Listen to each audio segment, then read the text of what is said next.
www.maurice-info.mu. Welcome everyone, and thank you for responding to our invitation and attending the launch of the MCB Africa Bond Fund. It's first in Mauritius, and indeed one of the few funds in the world that offer investors exposure to Africa local currency debt.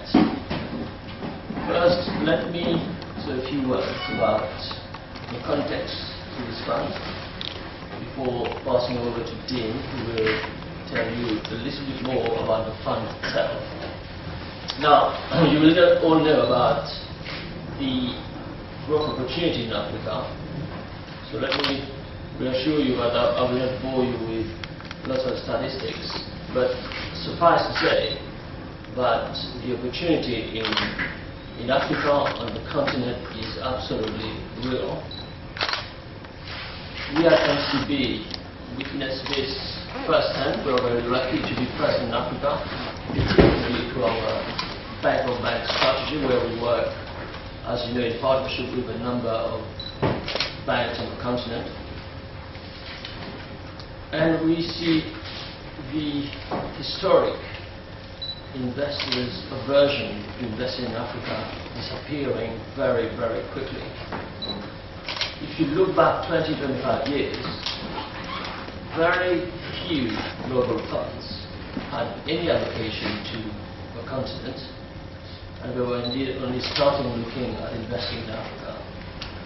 And today, any self-respected global fund has some sort of allocation, excuse me, and indeed a number of boutiques are set up to invest in Africa.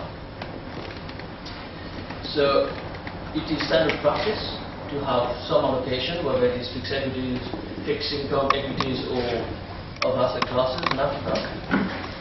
And I think nowadays you have at least 5 companies in the last few months that have come out and said that they were going to launch something of that sort.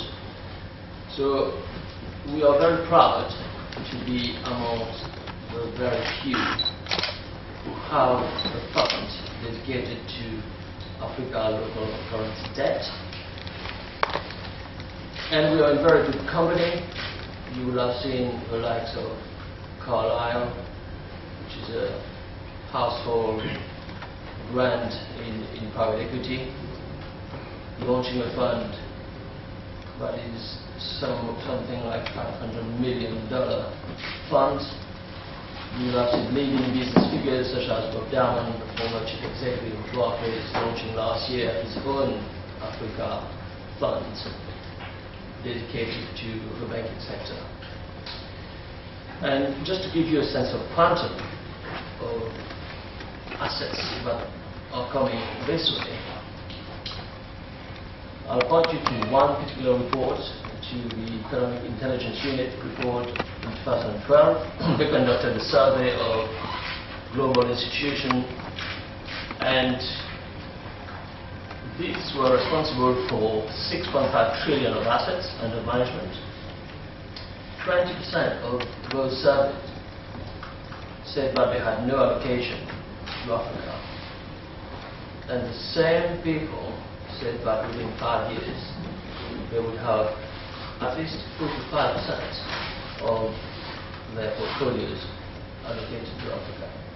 So I'll let you do the math, but 20% or 3% of 6.5 trillion of assets is a lot of money. So we're very excited about the fund. And with no further ado, I will pass you on to Dean Lissa, who is the co-managing director of MCB Investment Management, who will tell you a little bit more about the fund. Okay, thank you, Ronnie. About the MCB Africa Bond Fund. Typically, when investors want to access Africa fixed income, they have 2 routes.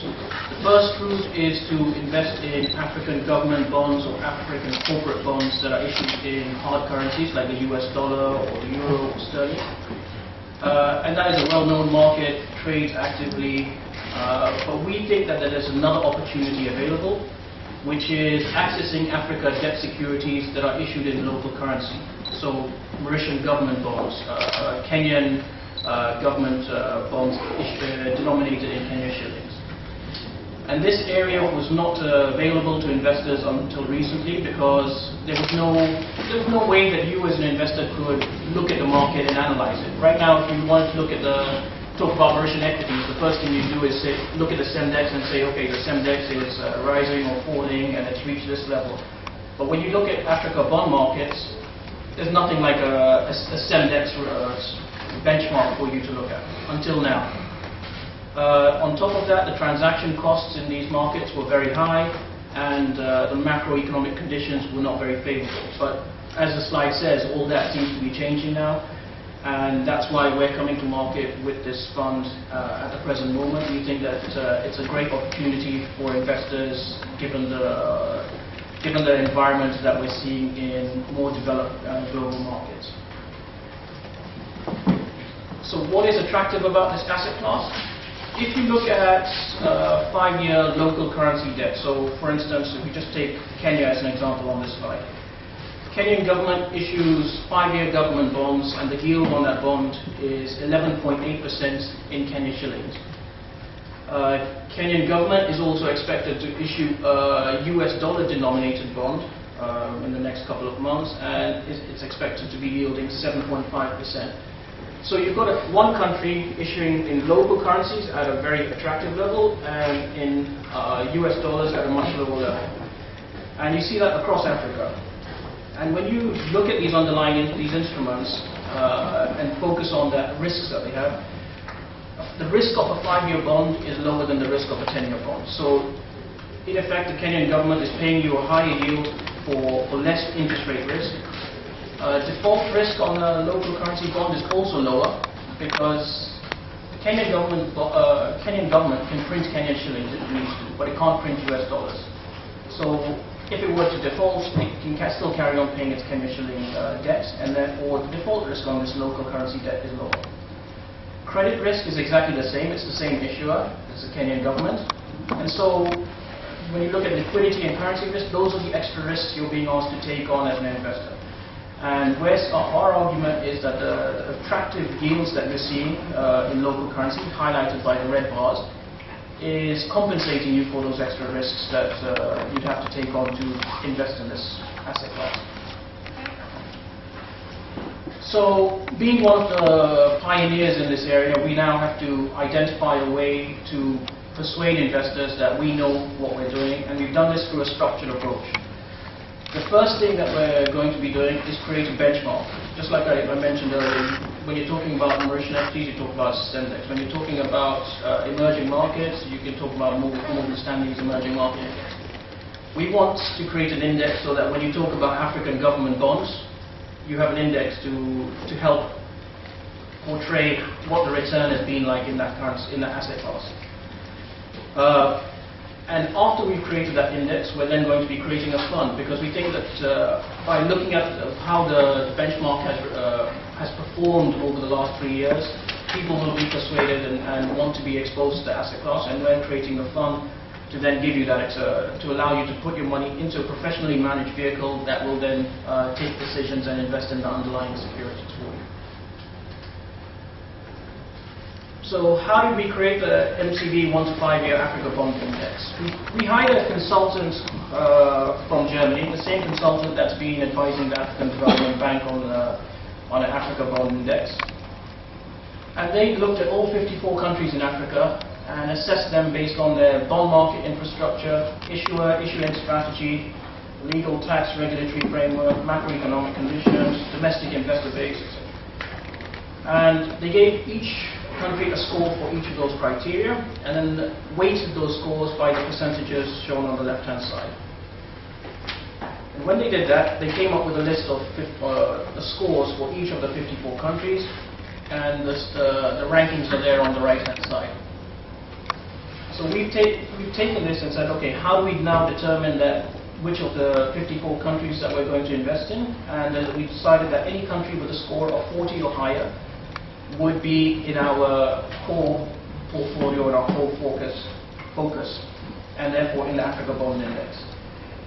This consultant is going to every year review all 54 countries in Africa and rescore them so that we can have new entrants, just like in the Index, when you have new companies coming in, some companies deciding to come out. The same thing in this index. We'll have new countries coming in because they've reached a threshold in terms of score, and some countries may leave the index because their developments in the bond market or for whatever reason has led their scores to come back down again. Now, when you look at the various different bond markets, there's 12 countries with a score of 40 or higher. We then had to identify which part of the yield curve we'd be investing in. Liquid countries where there's an active secondary market, such as South Africa, Kenya, they've got bonds going all the way to the 30-year part of the yield curve. Less liquid countries, and you have secondary market activity for those bonds. Less liquid countries have maybe only a 1 to 5 year part of a yield curve, which is tradable, and even then not very frequently. Our focus will be only on the 1 to 5 year part of the yield curve because we're trying to leverage off MCB's bank of bank strategy.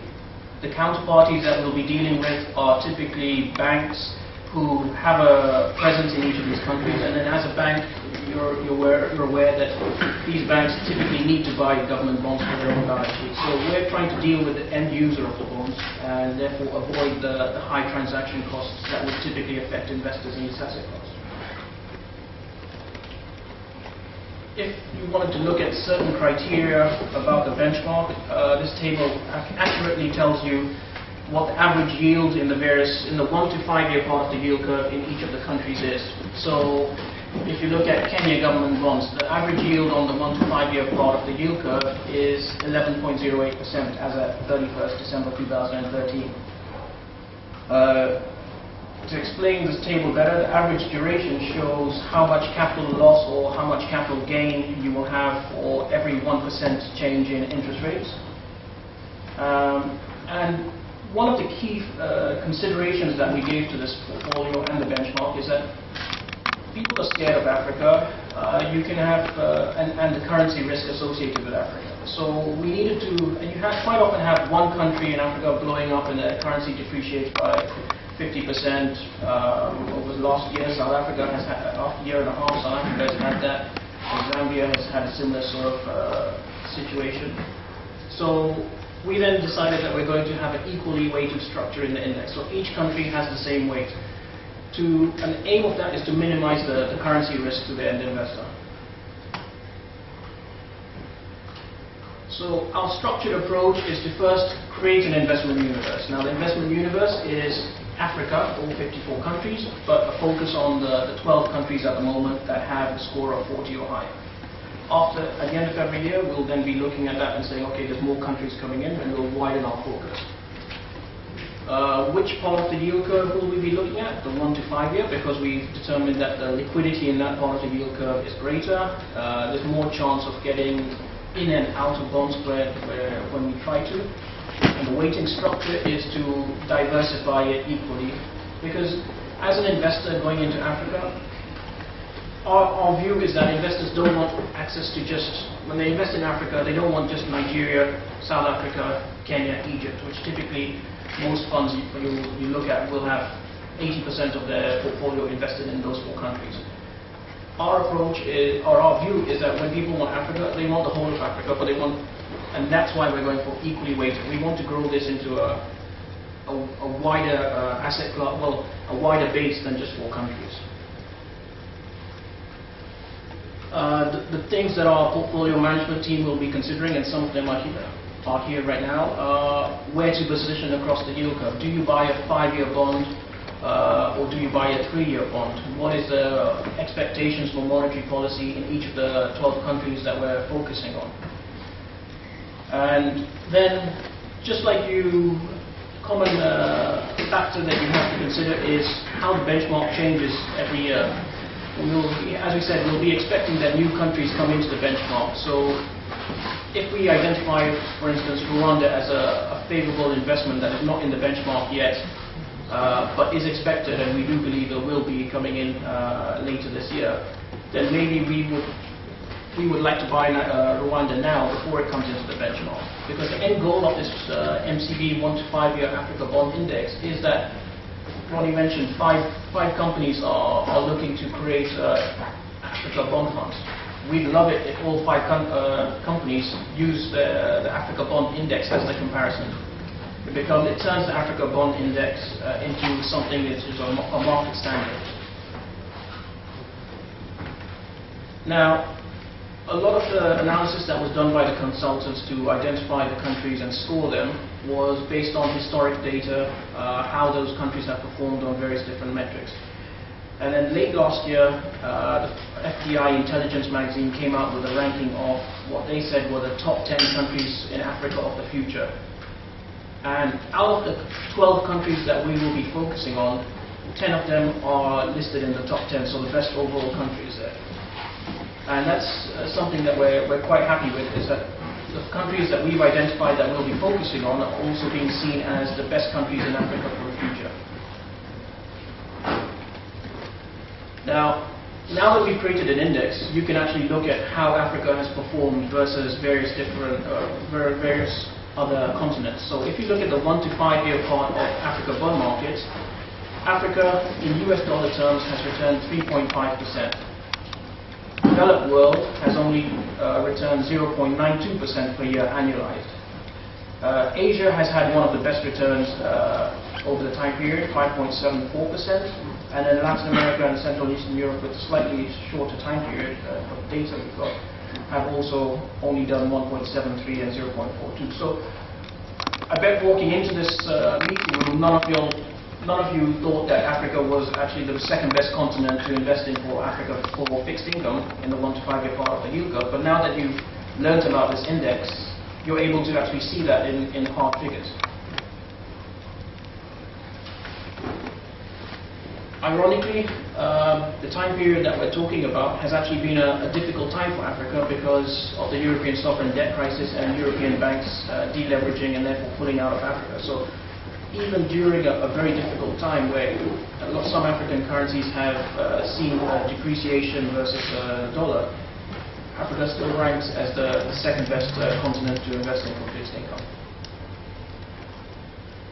This graph then shows how that index has evolved since 31st December 2009.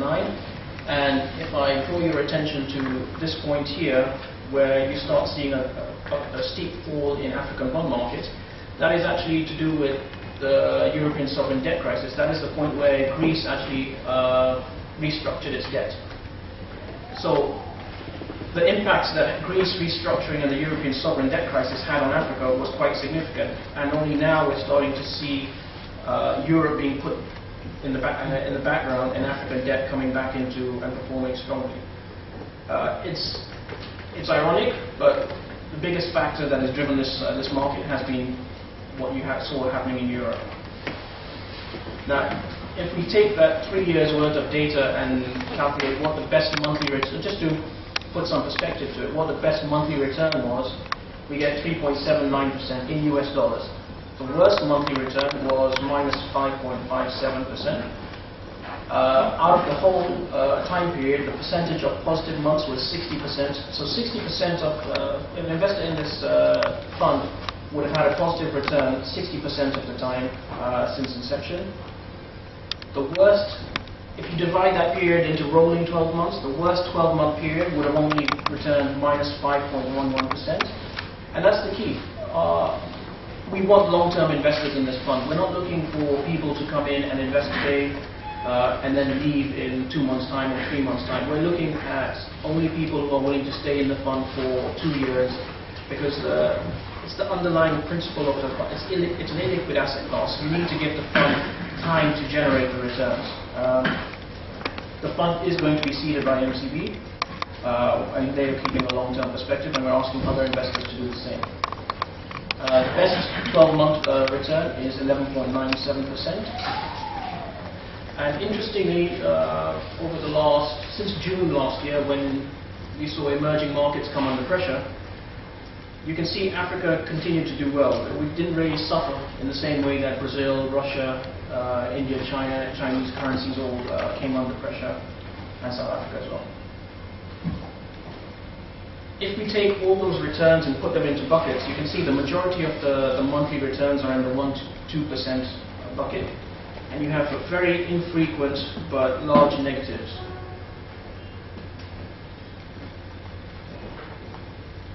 Now, Arab Spring is something that's happened over the last couple of years, and just to put into perspective again, how the Africa bond market has weathered the Arab Spring.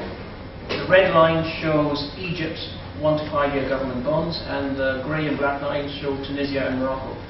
So when the Arab Spring happened, Egypt carried on performing quite strongly. There was an initial reaction with regards to currency, but otherwise it's just continued quite well.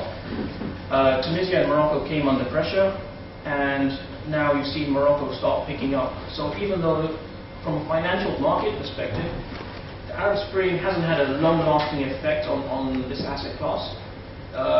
Morocco, even with the Arab Spring, Morocco has only lost 5% since inception in dollar terms. And now, looking forward, when the US is about to taper their quantitative easing program, it's on every market participant's, financial market participant's mind. How would we expect this asset class to perform as the Fed continues to taper? The graph on the right-hand side shows how correlated the various markets have been with US government bonds. And what it says is that if the US Fed was to continue tapering, Namibia and South Africa would feel some pressure because they have a high correlation with US government bonds. So that means when US government bonds go up, Namibia and South Africa tend to go up, and vice versa. But you can also see that a lot of countries did not benefit from quantitative easing, and actually would provide an investor's portfolio with some support as the Fed does tapers their quantitative easing. So investing in Africa actually makes sense through the environment that we're expecting to see play out in financial markets. To conclude, one slide to tell you as much as possible about the Africa Bond Fund. It's domiciled in Mauritius. It's the first fund of its kind to be domiciled in Mauritius. It's the first fund of its kind to be managed in Mauritius as well. It'll be structured with a GBL1 license, because then the underlying investments benefit from the tax and investor protection agreements that Mauritius has with various countries there. The fund will only be open for dealing on a monthly basis, because we want long-term investors, and it's a sophisticated investor fund. So typically you have to have sophisticated investors can come into the fund with a minimum of $30,000. They need to speak to a financial advisor if they do so, or expert investors as with $100,000. And then where the key for us is to capture the pension fund industry, not just in Mauritius, but in Africa. It makes sense for African pension funds to invest in African debt rather than debt issued in euros or dollars, where there's much lower yields. So we're trying to capture African pension fund money, and to do that we've created an institutional share class for investors who are willing to invest $1 million. From a management fee perspective, share class A has a management fee of 1%, share class B of 70 basis points. This is probably going to be the most cost-effective fund, Africa fixed income funds that is available. And we're asking investors to stay in the fund for a minimum of 1 year to give us that opportunity to earn the yield and generate returns that we think are going to be available to investors.